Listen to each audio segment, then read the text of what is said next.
ஆனால் நட்பு என்ற பெயரில், தோழி என்ற பெயரில், ஃப்ரெண்ட்ஷிப் என்ற பெயரில் அந்த பெண்ணோடு பேசி பழகுகிறாய் என்றால் அதற்கு பின்னால் இருக்கக்கூடிய காரணம் ஒன்று அழகு அல்லது ஈர்ப்பு. அதுதான், வேறொன்றும் இல்லை. அது உனக்கே தெரியும்.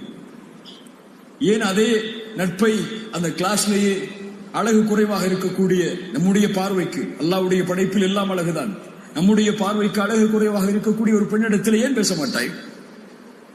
ஏன் இந்த பெண்ணிடத்தில் பழகுவதை போன்று அந்த பெண்ணிடத்தில் பழக விரும்ப மாட்டாய்? அதற்கு பின்னால் இருப்பது ஒரு ஈர்ப்பு. இந்த ஈர்ப்பு உன் தாயின் மீது வருமா? உன் சகோதரியின் மீது வருமா? அதுதான் உள்ளத்திலே கேட்டுக்கொள்ள வேண்டிய கேள்வி. எப்படி உன் உறவுக்கு அநீதம் இழைக்க மாட்டாயோ அது போன்று அந்த பெண்ணுக்கும் அநீதம் இழைத்து விடாது. அல்லாஹ் பாதுகாப்பானாக. இதை பற்றி பேசினால் பேசிக்கொண்டே இருக்கலாம்.